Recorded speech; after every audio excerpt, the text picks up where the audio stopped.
تو یہ انسان کے تعلق سے پچھلے آڈیو میں نے چند باتیں عرض کی، وہ بیچ میں اپنے آپ ہی بند ہو گیا، 10 منٹ کے اوپر ہو چکا تھا، اس لیے وہیں پر اسے روک دیا میں نے۔ آگے بڑھتے ہیں کہ انسان کا میں نے معنی بتایا، معنی جو تھے وہ چند باتیں عرض کی کتابوں سے۔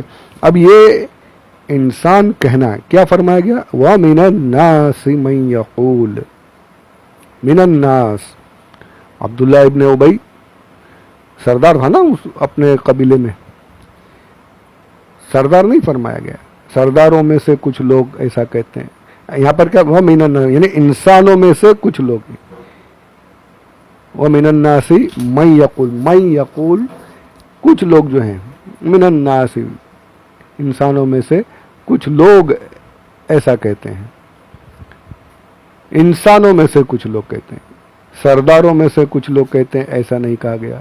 یہودیوں میں بھی کچھ بڑے ہوں گے، کچھ عہدہ وغیرہ رکھتے ہوں گے، ان کے بارے میں بھی ایسا نہیں کہا گیا، سیدھا فرما دیا انسانوں سے، انسانوں میں سے کچھ لوگ۔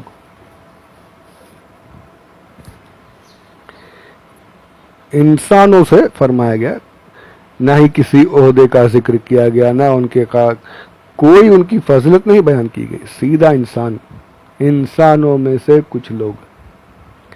یعنی یہ پتہ چلا کہ کسی کو انسان کہنا اس کے تمام فضائل کو ختم کر کے اس کی سب سے آخری کیٹیگری کو بیان کرتا ہے۔ اللہ عز و جل نے خود قرآن میں یہ سمجھ لیجیے ہمیں ضابطہ سکھا دیا کہ انسان کہہ دینا، یہ اس کے سارے فضائل کو ختم کر کے بیان کیا جائے، سب سے لاسٹ کیٹیگری جو ہے، سب سے نچلی بات جو ہے وہ انسان۔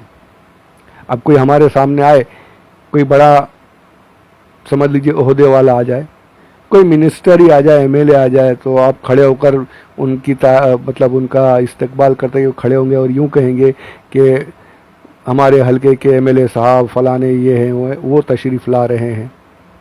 اس میں اس کا جو عہدہ ہے اس کا ذکر ہوا، اس کی تھوڑی تعریف ہو گئی، اس کا وصف بیان کیا گیا، اس کے اندر جو خاصیت تھی وہ بیان کی گئی، ایم ایل اے وغیرہ جو کچھ تھا وہ بول کر۔ اب اگر آپ یوں کہیں کہ یہ فلاں ہمارے یہاں کے انسان تشریف لا رہے ہیں، ہمارے جو انسان صاحب ہیں وہ آ رہے ہیں، تو یہ کیا ہوا بھائی؟ ایم ایل اے وغیرہ کہاں گیا؟ وہ سب ختم ہو گیا، انسان کہا جا رہا ہے۔ اس کے سارے عہدے، ساری فضیلتیں، سارے جو اس کے اندر خوبیاں تھیں وہ سب ختم، اور صرف انسان، یعنی انسان کہنا، یہ جو اس کے اندر ساری خوبیاں ہوتی ہیں ان سب کو ختم کر کے سب سے لاسٹ کیٹیگری انسان کہنا ہے۔ تو یہاں سے پتہ چلا کہ حضور اکرم صلی اللہ علیہ وآلہ وسلم کو انسان کہنا یہ حضور کی بے ادبی ہے، حضور کی تعظیم کے خلاف ہے کہ حضور کو صرف انسان کہا جائے۔ قرآن پاک میں جہاں جہاں انبیاء کو بشر اور انسان کے لفظ سے یاد کیا گیا ہے وہ سارے کے سارے کفار کے اقوال ہیں۔ کافر جو ہوتے تھے وہ انبیاء کو بشر، اپنے جیسا بشر کہا کرتے تھے، انسان کہا کرتے تھے، بشر کہا کرتے تھے۔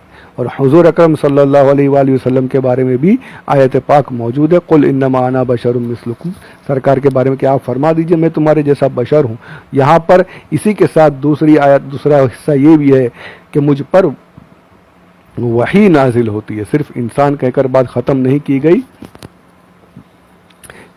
یہ فرمایا گیا کہ میں نظر آنے میں تو تمہارے جیسا بشر ہوں، پر اللہ نے مجھے فضیلت بھی دی ہے کہ مجھ پر وحی کا نزول ہوتا ہے۔ اس کی تفصیل تو انشاءاللہ جب وہ وہاں تک اگر پہنچ گئے تو انشاءاللہ اس کی بھی تفصیل آئے گی۔ تو یہاں پر یہ پتہ چلا، کہنے کا مقصد یہ ہے کہ حضور کو صلی اللہ علیہ وآلہ وسلم صرف انسان کہنا، آج کل ہے جو جنہوں نے کتابوں میں لکھا ہے، کتابوں میں لکھ کر گئے ہیں کہ انبیاء ہماری طرح ہوتے ہیں، ہمارے اللہ نے انہیں عزت دی ہے تو وہ ہمارے بڑے بھائی ہیں اور ہم ان کے چھوٹے بھائی، یعنی ان کی تعظیم بڑے بھائی جیسی کرنی، یعنی انسان ہمارے جیسے انسان ہوتے ہیں۔ یہ ایک عقیدہ بنایا ہوا ہے، اپنے جیسا بشر سمجھنے کا عقیدہ پھیلا ہوا ہے۔ تو یہ اس آیت سے یہ بھی ثابت ہوا کہ کسی کو انسان کہنا اس کے تمام فضائل کو ختم کر کے اس کی لاسٹ کیٹیگری کو بیان کرنا ہے۔ تو جو حضور اکرم صلی اللہ علیہ وآلہ وسلم کو انسان، اپنے جیسا انسان کہے، اپنے جیسا بشر سمجھے، وہ حضور کے سارے فضائل کو ختم کر کے صرف بشر کی حیثیت کو بیان کر رہا ہے، جو کسی مومن کا طریقہ نہیں ہو سکتا۔ تو یہ بھی اس آیت سے پتہ چلا الحمدللہ۔ تو انسان کے تعلق سے چند باتیں جو عرض کرنی تھی وہ میں نے کی ہیں۔ اب اس کے آگے یوم آخر جو ہے، آخر قیامت کا دن جو ہے، کافی اس میں باتیں ہیں کہ یوم آخر کیا ہے۔ تو اس کا یعنی نچوڑ جو یہ ہے تمام تفاسیر سے کہ یہ آخری دن ہوگا، اس کے بعد اس طریقے کا دن نہیں ہوگا۔ دن جو ہوتا ہے رات کے بعد آتا ہے، یعنی قیامت کے بعد جو جنتی جنت میں چلے جائیں گے، جہنمی جہنم میں چلیں گے، اب رات نہیں ہوگی، جنت میں رات نہیں ہے، وہاں نیند نہیں رہے گی، یعنی آرام کریں گے جنتی، آرام ہوگا، وہ سب الگ ہی کیفیت ہوگی۔ نیند جو ہے ایک طرح کی موت ہے، جنت میں موت نہیں آنے والی۔ جنت میں ہے نا، ہم سوتے ہیں تو کیا دعا پڑھتے ہیں، حدیث پاک میں ہے، اللہم بسمک اموت واحیا، تیرا نام لے کر مرتا ہوں، تیرے نام سے زندہ ہوں گا، یعنی تیرے نام لے کر سو رہا ہوں، تیرے نام سے ہی جاگوں گا۔ تو نیند بھی ایک طرح کی موت ہے، اور جنت میں نیند نہیں ہے، آرام کریں گے، وہ ایک الگ کیفیت ہے، وہاں رات نہیں۔ تو یعنی جب رات نہیں ہوگی تو دن کہاں سے آئے گا؟ جب رات کے بعد ہی دن آتا ہے نا، جب رات ہی نہیں تو دن کہاں سے آئے گا؟ تو پتہ چلا کہ قیامت کا دن جو ہے وہ آخری دن ہے، اس لیے اسے یوم آخر کہا جاتا ہے۔ اور اس کی یعنی الگ الگ اقوال ہیں کہ اس کی انتہا نہیں، اور پھر یہ بھی ہے کہ یہ کچھ نے یہ بھی کہا کہ جب تک کہ حساب و کتاب ہوگا، جنتی جنت میں جائیں گے، جہنمی جہنم میں جائیں گے، پھر اللہ عز و جل رائے برابر ایمان والوں کو بھی جہنم سے نکال لیا جائے گا، وہ ساری باتیں یہ وہاں تک کا دن ہے، یہ چلتا رہے گا۔ تو یہ یوم آخر، یہاں پر یہ بھی ہے کہ انہوں نے، ہم ایمان لاتے ہیں اللہ پر اور آخرت پر، تو انہوں نے دھوکہ دینا شروع کیا تھا۔ یہ آگے آئیں گی آیتیں، ان کا مقصد کیا تھا، یہ دو چیزوں کا انہوں نے ذکر کیا، اور اس میں جو صحابہ تھے وہ یہ سمجھے کہ بھائی اللہ اور آخرت پر ایمان میں سب کچھ آ گیا، حضور پر ایمان بھی آ گیا صلی اللہ علیہ وآلہ وسلم۔ اور یہ کیا کرتے تھے، کفار کے پاس جا کر کہتے تھے کہ ہم تو اپنے پرانے دین پر، ہمارے دین میں تھا نا، ہم بھی اللہ کو ماننے، یہود جو تھے یہودی، وہ یہی کہتے تھے کہ ہم تو اللہ کو ماننا ہمارے دین میں بھی ہے، یہودیت میں بھی ہے، اور آخرت قیامت کے دن کو ہم ہمارے دین میں بھی مانتے ہیں۔ حالانکہ ان کا ماننا غلط ہے، میں نے پیچھے بتایا تھا آپ لوگوں کو کہ وہ کوئی کہتا ہم اللہ کے بیٹے ہیں، کوئی کہتا ہم ہی جنت میں جائیں گے اور کوئی نہیں جا سکتا، یہ سب ان کا ایمان جو تھا وہ غلط تھا۔ تو یہ دو چیزوں کا بیان کر کے وہ اپنا دھوکہ دینا چاہتے تھے، وہاں کافروں کو بھی دھوکہ دے رہے، یہاں پر مومنین کے ساتھ بھی دھوکہ کر رہے۔ تو یہ ان کا بتایا گیا کہ یہ ایسے دھوکہ دینے والی جو ان کے ڈبل میننگ کے جو اقوال ہیں، یہ ان کو ایمان میں شامل نہیں کرتے، مومنین میں شامل نہیں کرتے، یہ مومن ہی نہیں، فرمایا گیا یہ مومن ہی نہیں۔ وما ہم بمؤمنین، آخرت پر ایمان کب ہوگا؟ جب اللہ پر بھی ایمان ہو اور ساتھ میں اس کے رسول پر بھی صحیح معنوں میں ایمان لایا جائے، صرف زبان سے اقرار نہیں، دل سے بھی ایمان کی تصدیق کرے، یہ ہے صحیح ایمان۔ تو یہ چند باتیں اس آیت کے تعلق سے میں نے عرض کی ہیں۔ یہاں پر ایک دو باتیں منافقین کے بارے میں، یہ بہت منافقین کو تو بہت تفصیل سے بیان کیا گیا، آگے بھی انشاءاللہ اس کی باتیں آئیں گی۔ منافقین کہتے کسے ہیں، یہ مومنین کے بارے میں بھی آیا، سرکار نے فرمایا 4 چیزیں ایسی ہیں جو جس میں پائی جائیں وہ پکا منافق ہے۔ بولے، بات کرے تو جھوٹ بولے، امانت رکھی جائے تو اس میں خیانت کر دے، جھگڑا ہو تو گالی گلوچ کرے۔ یہ ایک اور چیز ہے جو 4 چیزوں کا بیان سرکار نے کیا ہے، فرمایا کہ یہ چاروں چیزیں جس میں ہوں گی وہ پکا منافق ہے۔ تو اس پر یہ علماء نے اس کی تشریح فرمائی ہے کہ یہ اس وقت میں تھا کہ اس وقت کے جو مسلمان تھے ان میں یہ چیزیں ہوتی ہی نہیں تھیں، یہ منافقین یہ کام کرتے تھے، منافقین یہ سارے کام کرتے تھے۔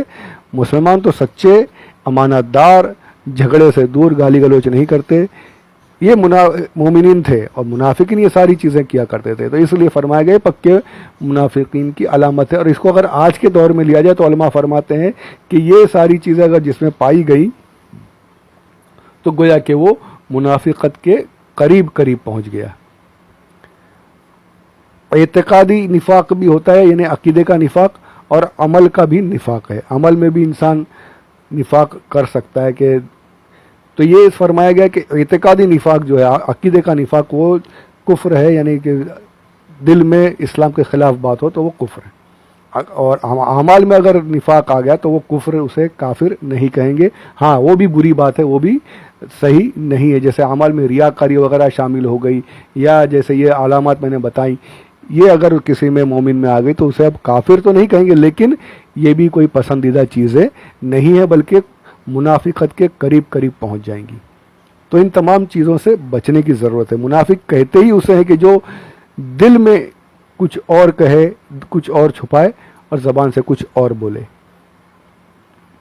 جس کا ظاہر جو ہے وہ باطن کے خلاف ہو، باطن الگ ظاہر الگ، جو تنہائی میں الگ ہو، اکیلے میں اسلام کے خلاف باتیں سوچ رہا ہے، اور ظاہر لوگوں کے ساتھ محفل میں خوب اللہ اللہ کی باتیں کر رہا ہے۔ آج بھی ہے نا کہ اکیلے میں تو جب ان کی میٹنگ ہوتی ہے تو اس حضور کے خلاف باتیں ہوتی ہیں، حضور کے خلاف کس طریقے سے یہ آیت سے یہ ثابت ہو رہا ہے، یہ ایسے حضور کی ایسی شان گھٹائی جا رہی ہے، اور معاذ اللہ رب العالمین، اور جب سامنے آتے ہیں تو ایسی ایسی باتیں کہ لوگ او ہو کیا بات ہو رہی، کیا بیان ہو رہا ہے، ان کا بیان تو سن کر دل جھوم اٹھتا ہے، عشق رسول۔ ارے میرے بھائی حقیقت تو سمجھو۔ تو یہ منافق کہتے ہی اسے جو بند کمرے میں کچھ اور ہے اور ظاہر کھلے میں کچھ اور ہے، جس کا دل الگ ہے، زبان الگ ہے، جس کا قول الگ ہے اور فعل الگ ہے، جو کہتا کچھ اور ہے، کرتا کچھ اور ہے۔ تو یہ منافقین کی علامات ہیں۔ اور اس آیت کے بارے میں آتا ہے کہ در منصور میں روایت نقل ہے کہ صحابہ جو تھے وہ کہتے کہ ہم اس آیت، جب یہ آیت نازل ہوئی تو ہم ڈرنے لگے تھے، ہم ڈرتے تھے اس آیت سے، ہمیں اور کسی آیت سے اتنا ڈر نہیں تھا، اس سے اتنا ڈر لگتا تھا کہ ہم ڈرتے تھے کہ کہیں ہمیں تو اس میں شامل نہیں کر لیا گیا۔ صحابہ کو نفاق سے اتنا خوف تھا، منافقت سے ڈرتے تھے کہ کہیں ہم تو اس میں شامل نہیں، ہمیں ڈر لگتا تھا۔ تو یہ منافقت بہت بری بیماری ہے، اور اسی نفاق کے تعلق سے آگے اور آیتیں آئیں گی انشاءاللہ، اس کا بھی بیان، اس کا بھی ذکر انشاءاللہ کرنے کی کوشش کریں گے۔ اللہ عز و جل ہم سب کو پکا مومن بنائے رکھے، سچے ایمان پر قائم رکھے، منافقت سے، کفر سے، ہر بری بات سے پروردگار ہم سب کو محفوظ فرمائے، اور ایمان کے ساتھ ہمیں موت عطا فرمائے۔ آمین بجاہ النبی الامین صلی اللہ علیہ وسلم۔ خود بھی سنیں، دوسروں کو بھی شیئر کریں، اور زیادہ سے زیادہ ثواب کمانے کی کوشش کریں۔ اللہ عز و جل ہماری اس کوشش کو مقبول فرمائے۔ آمین بجاہ النبی الامین صلی اللہ علیہ وسلم، وما علینا الا البلاغ المبین۔ وہ جو چوتھی علامت میں بھول گیا تھا وہ ابھی ذکر کر دوں، یاد آ گیا ہے۔ 4 علامت جو ہیں کہ جب بات کرے تو جھوٹ بولے، منافقین کی 4 علامت، بات کرے جھوٹ بولے، امانت رکھی جائے تو خیانت کرے، جھگڑا ہو، کچھ بات چیت ہو تو یعنی آپس میں تلخ کلامی اگر ہو گئی، جھگڑا وغیرہ ہو رہا ہے تو گالی گلوچ کرے، فحش کلامی کرے، تو یہ ساری چیزیں۔ اور چوتھی چیز جو ہے، جب قسم کھائے تو قسم توڑ دے، قسم پوری نہ کرے۔ قسم بہت یعنی اچھا، قسم جو ہے صرف اللہ کی مانی جاتی ہے۔ اسلام میں قرآن کی قسم، ماں باپ کی قسم، بچوں کی قسم، یہ کوئی معنی نہیں رکھتے۔ اصل جو قسم ہے وہ صرف اور صرف اللہ عز و جل کی ہی ہے، اور اسی قسم کو پورا نہ کرنے پر کفارہ بھی ہے، گناہ بھی بہت بڑا ہے۔ قسم کھا کر جھوٹ بول دینا، قسم کھا کر اپنا کاروبار چلا لینا یا اپنے آپ کو بچا لینا، یہ جھوٹ، اور اس پر پھر اللہ کی قسم۔ آج کل یہ سب بالکل عام ہے، ہم لوگ بولتے ہیں، دیکھا ہے میں نے، کئی بار ٹوکتا ہوں، پر وہ کئیوں کو ٹوکا، کچھ کو برا لگتا ہے، کچھ مان جاتے ہیں۔ اللہ ہم سب کو بچائے۔ منافقین کی علامت میں سے یہ کفارہ واجب ہو جاتا ہے۔ اللہ کی قسم کھا کر اگر کوئی کام نہ کرے کہ میں یہ کام کروں گا، اور اللہ کی قسم جھوٹی کھا لی اور نہیں کیا، تو پھر اس پر کفارہ بھی واجب ہے۔ یہ ساری ڈیٹیل انشاءاللہ اگر پہنچ گئے تو آئیں گی وہاں پر انشاءاللہ۔ فی الحال بس یہ 4 علامات جو میں نے جو عرض کی اس کو دھیان دیجیے، اپنے اندر آنے مت دیجیے، اگر ہیں تو اس سے بچنے کی کوشش کیجیے۔ میں جانتا ہوں اکثر ہماری اکثریت ان چیزوں میں مبتلا ہے، یہ منافقین کی علامت ہے۔ یہاں پر ہم یہ کہیں گے کہ یہ عمل کے نفاق کی علامت ہے۔ عقیدہ خراب ہوا تو پھر تو جہنم کے سوا کوئی راستہ نہیں، جب تک کہ توبہ کر کے سچے ایمان کے ساتھ ایمان پر موت نہ آئے۔ عمل کی خرابی سے ایک مرتبہ بخشش ضرور ہوگی انشاءاللہ، چانس تو ضرور ہے اس میں، اللہ عز و جل کی رحمت اور حضور کی شفاعت عز و جل و صلی اللہ علیہ وآلہ وسلم کے صدقے میں۔ پر عقیدے کی خرابی، نفاق جو ہے، یہ جہنم کے سب سے نچلے درجے کا عذاب ہے اس کے لیے۔ تو اللہ عز و جل ہم سب کو ان تمام علامات سے، ان تمام برائیوں سے محفوظ فرمائے، آمین بجاہ النبی الامین صلی اللہ علیہ وآلہ وسلم۔